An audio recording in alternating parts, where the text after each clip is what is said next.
여러분 안녕하세요. 여러분과 이제 실전 모의고사 마지막 파이널 이야기입니다. 시작이 절반이라 이랬지만 회계의 기본적인 내용을 얘기하는 내용으로서 우리가 문제까지 깔끔하게 풀고 회계까지 어디에 되느냐 그러면 정확하게 우리가 정리하는 게 매우 시험에 중요하다라고 얘기할 수 있죠. 그래서 회계가 별 의미가 없다 이런 생각 가지시면 안 되고 끝까지 모든 전 분야의 경영의 회계까지 정말 회계, 재무 이런 부위가 잘 돼야 됩니다. 그래야 완성이라고 얘기하죠. 경영만 했다 망합니다. 그죠? 경영에 따르는 이야기의 회계와 재무까지도 끝까지 해야 되느냐 그러면 시험에 하나도 놓치지 않고 간다는 게 매우 중요하다 이런 말씀을 드리며 오늘의 마지막 심화 문제를 여러분하고 한번 풀어보도록 하죠.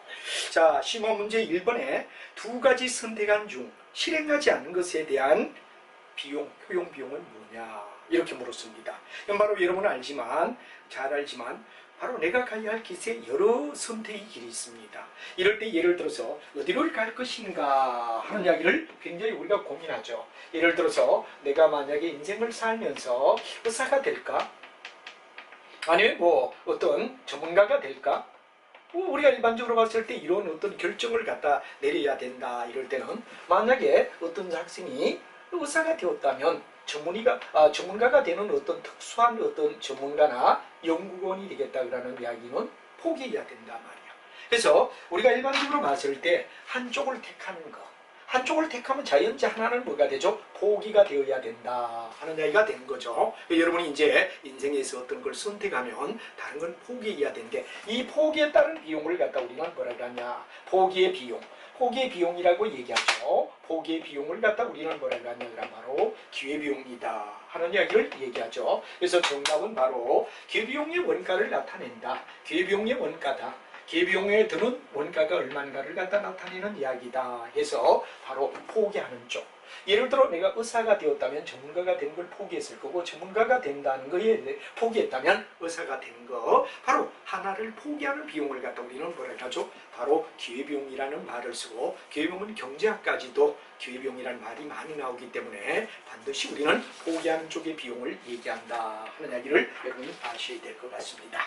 그 다음에 우리가 일반적으로 원가 회계에 대하여 깊숙하게 들어가지는 않았지만 우리 단원에 가끔씩 어디에 되느냐 그러면 개별 원가가 뭐니?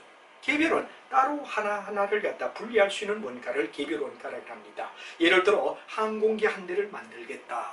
또는 배 한 척을 만들겠다. 아파트 한 채를 건설하겠다. 또는 예를 들어 기계를 갖다가 몇 대 만들겠다. 이건 전부 다 하나하나 개별적으로 분리가 될 수 있습니다. 그러나 예를 들어 정유, 원료를 가져와서 정제의 과정을 쭉 거쳐서 마지막 비등점에 의하여 휘발유가 나오고 경유가 나오고 등유가 나오고 이렇게 분리되면 이건 종합으로 가야 된다 이거죠. 종합으로 가야 되는 원가다. 그래서 비록 원가 회계에 대한 부위는 우리가 터치하지 않았지만 그래도 최소한 뭐가 되느냐 하나하나 낱개로 구분하는 원가를 개별 원가라고 하더라. 책상, 의자 만들어 놓고 어떻게 됩니까? 바로 우리가 봤을 때 개별적으로 하나에 얼마 들었다 그라는 걸 우리가 따져주는 게 개별 원가라는 얘기가 있는데 가끔씩은 회계 범주를 쑥 넘어서서 우리가 일반적으로 원가 회계 부위는 교육에서 안 배웠지만 그래도 왜 되느냐 바로 시험에는 나올 수가 있기 때문에 한번 쭉 체크를 하는데 여기는 바로 여러분 잘 아는 정유업이다 하는 이야기. 정유는 바로 종합원가를 얘기합니다. 쭉 같이 연속해서 일을 해가다 나중에 가서 어디에 되느냐 그럼 비등점에 의하여 분리하는 정유업은 바로 종합원가라고 하는 이야기. 그러나 항공기, 조선, 건설, 기계는 뭐가 되느냐 여러분이 하나하나를 갖다 분리하는 바로 개별원가라 그런 이야기를 그래도 우리는 알고 있어야 되겠다 하는 이야기에서 여러분께 설명을 드리겠습니다. 그럼 세 번째 결합원가죠. 이 결합원가는 우리 원가 회계 쪽에서는 별로 다루지 않았지만 그래도 한 번쯤 비전공 분야라도 혹시 만에 하나 시험에 나온다면 우리는 하나라도 놓치지 않는 것이 뭐가 되느냐 중요하다 이거죠. 그래서 우리가 일반적으로 봤을 때 여기 뭐가 되느냐 그러면 바로 결합원가의 배분이 아닌 것 하고 나왔는데 이 결합원가는 이겁니다. 전에도 말했지만 소를 한 마리 잡는다 그러면 우리는 갔을 때 고기가 나오고 뼈가 나오고 가죽이 나온다 이렇게 우리가 됩니다. 그러면 이제 요 바로 분리되는 점을 갖다 우리가 분리점이라고 얘기를 하죠. 이렇게 분리가 되면 그 다음부터 드는 비용은 거기에 만약에 부가적인 어떤 거 든다. 그럼 거기는 개별적으로 거기에 대하여 더 손을 댄 만큼 비용을 갖다 추가해주면 된다면 추가 비용을. 뼈에 대하여 베타. 다음에 여기 우리가 가죽에 대해서 감마라 그러는 여기까지인데 문제는 소를 한 마리 잡아서 분리되기 전까지는 서로가 연결된다. 한 말이요, 연속 생산이라고 얘기하죠. 연속되어서 생산이 되고 연속 또는 연결이 된다는 얘기가 되겠죠. 이럴 때 우리가 연속 연결된 내용을 가지고 해야 된다 그러면 만약에 원가를 갖다가 결합원가라고 얘기하죠. 바로 여기는 결합원가. 결합원가인데 이 결합원가는 뭐가 되느냐 그러면 궁극은 나중 가서 뒤에 가면 분리점이 지나면 뭐가 되느냐 개별원가로 넘어간다 말이야. 개별원가로 넘어가는데 연속되어서 서로가 이해 되느냐 그러면 종합적으로 같이 연결되어 왔을 때 뭐가 되느냐 그러면 우리가 일반적으로 분리점까지 같이 드는 내용을 갖다가 결합원가라고 부르더라. 그래서 결합원가를 갖다 우리가 얘기할 때 물량이 어떻게 되죠? 이것도 역시 우리가 회계 쪽에서 비교적 금성인데 뒷부위에 별로 터치를 원가 회계를 안 했기 때문에 혹시 만에 하나 이런 부위가 나올 때는 대비를 해줘라 이거죠. 물량이 얼마냐, 또 판매를 하면 얼마를 받을까, 그 다음에 실제 현재 가치로 따지면 얼마일까, 또 미래 판다면 얼마 가치가 될까, 다 좋은데 원가 가산.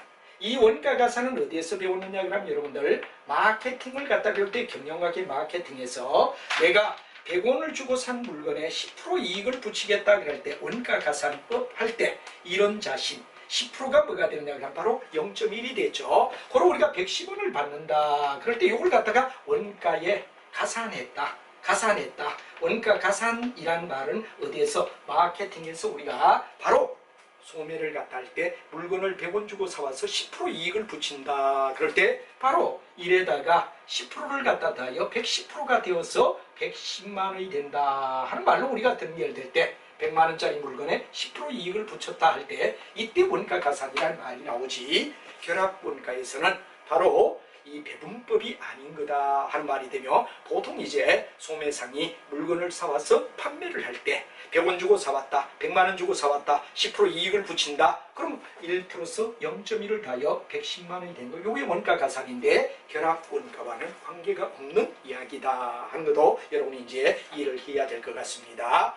자, 그 다음에 뭐가 되느냐, 원가 함수에 대한 형태를 보여주고 있다. 그런데 이건 뭐 중복이 될런지 모르겠습니다만 앞쪽의 이야기에 중복이 되더라도 최소한 여러분들이 잘 아는 손익분기점의 이야기를 정확하게 이해를 하고, 특히 이 손익분기점의 시험 문제는 이런 원가 함수로 줄 수도 있고 아니면 뭐냐, 원가 함수로도 줄 수 있고 아니면 바로 여러분들 그림 도표를 가지고도 이해를 해야 된다는 이야기가 굉장히 중요한 이야기가 되죠. 그래서 여러분이 중요한 이야기는 바로 우리가 일반적으로 손익분기점은 매출액과 관계없이 일정한 이야기 픽스드 코스트에서 예를 들어서 우리가 봤을 때 장사를 하기 위하여 만약에 임차, 예를 들어 집세를 갖다가 사무실, 예를 들어 판매 장소를 얻는다. 픽스드 코스트라는 거예요. 근데 광고와 정비를 하며 나가는 밸리어블 코스트가 있다. 이걸 두 가지를 합한 게 TC가 된다 하는 이야기가 되고, 그 다음에 바로 TR을 갖다 여기에 연결해서 총비용선을 연결했을 때 만나는 교차점.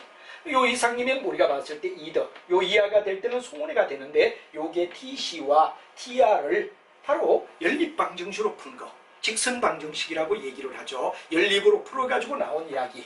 1과 2를 갖다 연립으로 풀었다. 1과 2를 갖다 연립으로 풀었다. 이때 요 만나는 교차점의 값이 바로 손익분기점을 얘기하고 요 이상이냐, 요 이하이냐 하는 이야기를 가지고 우리가 얘기하는 거다. 그리고 여기서 조심해야 될 거는 이 변동비율이란 말이 나오죠. 변동비선의 기울기를 갖다 우리는 변동비율이다. 그런데 여기는 아주 중요한 게 연간 매출액분의 연간 변동비도 변동비율을 나타내고 하나당 단가분의 하나당 변동비도 바로 변동비율이다. 그래서 여기 알아야 될 건 연간일 때는 연간 매출액 속에 연간 변동비가 얼마니?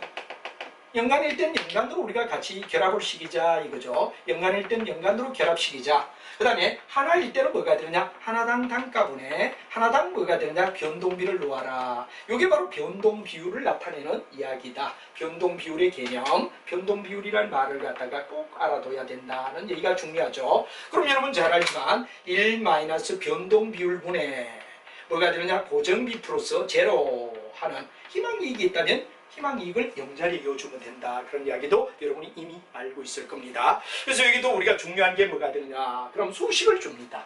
이 수식은 Y꼴 뭐가 되느냐 그러면 바로 1000만원에다가 뭐가 되느냐 그러면 플러스 뒤에 뭐가 되느냐 그러면 5000x 하는 문제를 줬습니다.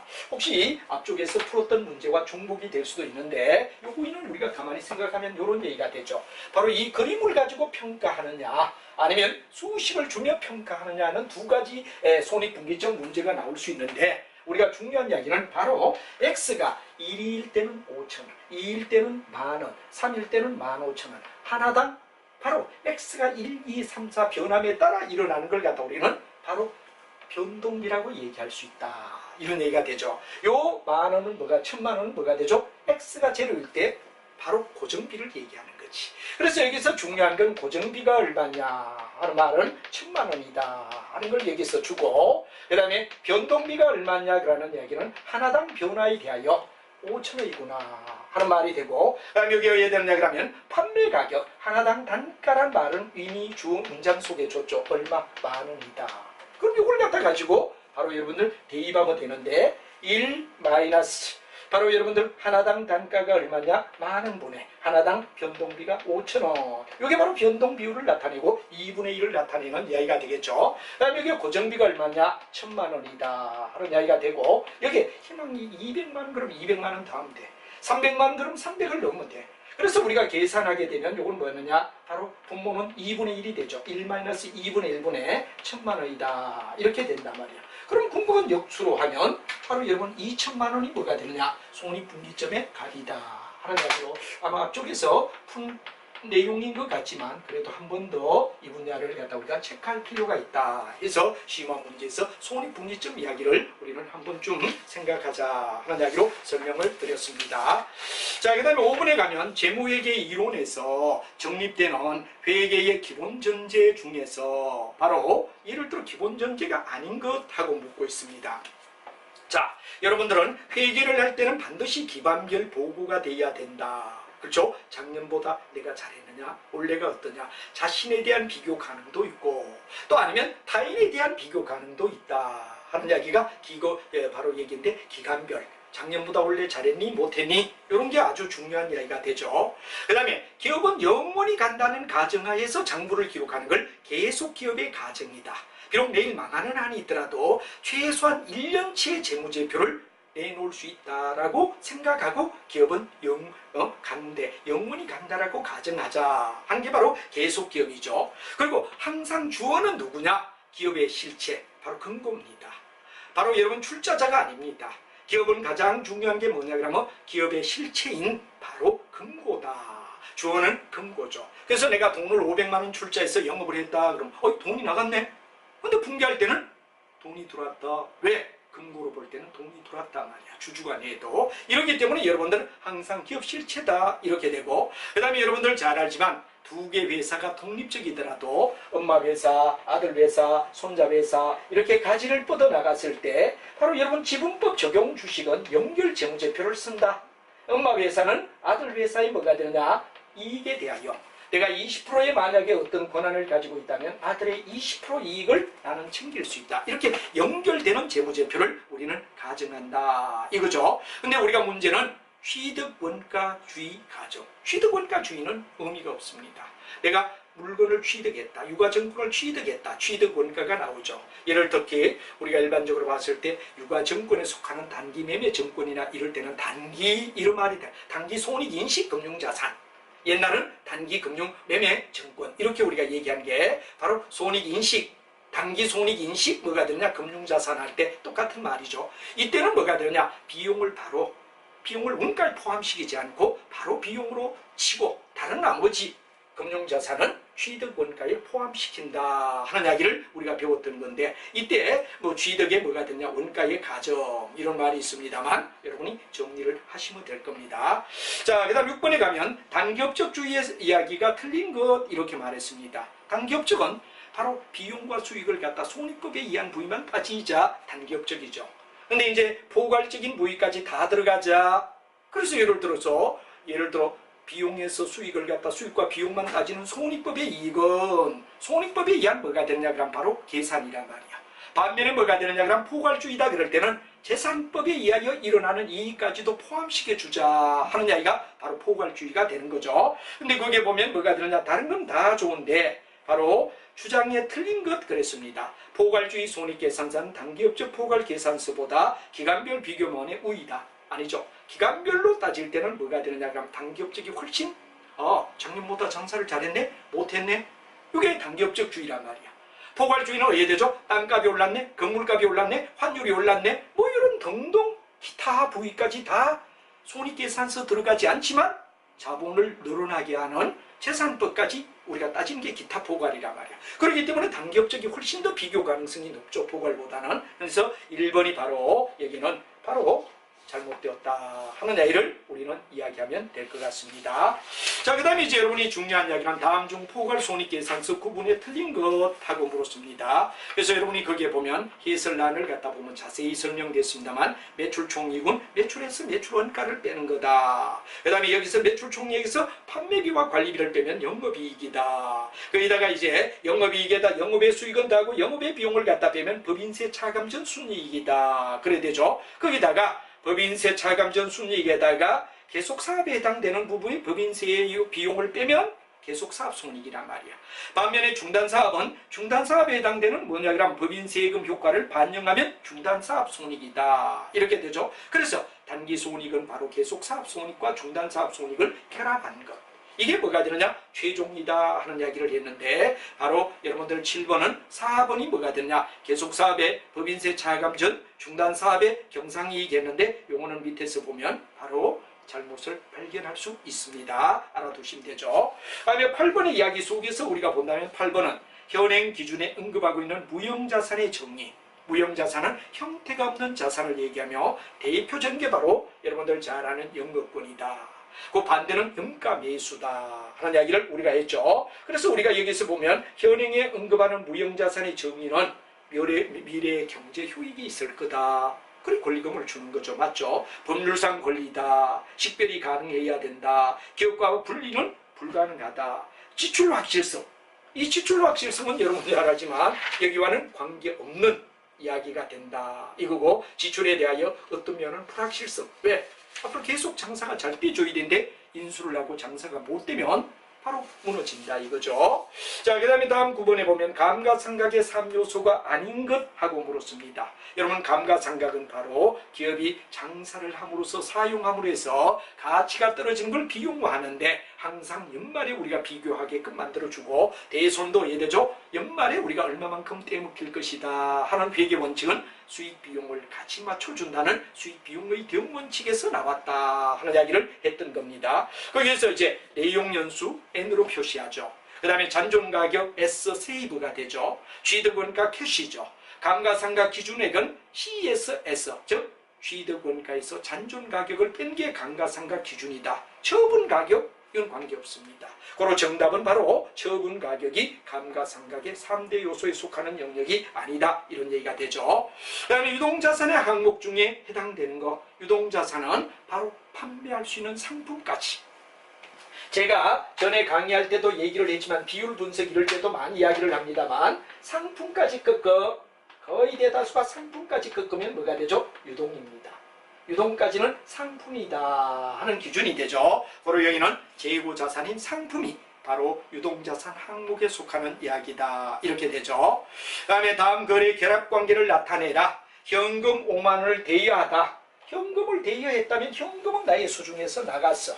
대여했다 그럴 때 대여금은 뭐가 되느냐? 바로 상대로부터 돈을 받을 수 있는 권리가 되죠. 바로 여기는 대여금인 자산에다 현금인 자산의 감소를 나타내니까 바로 자산의 증가와 자산의 감소가 결합된다 하는 이야기로 우리 한번 체크를 할 필요가 있었다 하는 이야기를 여러분에게 이야기를 할 수 있죠. 이렇게 해서 우리가 일단 뭐가 되느냐 그러면 여기에 내용을 갖다 쭉 우리가 한번 살펴볼 수 있었다 하는 이야기가 되고 그 다음에 이제 우리 다음 문제는 뭐가 되느냐 그러는데 바로 여러분이 중요한 이야기는 이런 얘기가 되겠죠. 12번에 보면 바로 재무회계와 관리회계의 차이점 하고 묻습니다. 재무회계와 관리회계를 갖다 우리가 얘기하려고 하면 재무회계는 철저히 투자자 위한 외부 관계자 즉 우리 회사에 투자할 때 이런 점은 바로 주의해야 됩니다 하는 이야기를 알려주는 하나의 내용이라고 얘기할 수 있죠.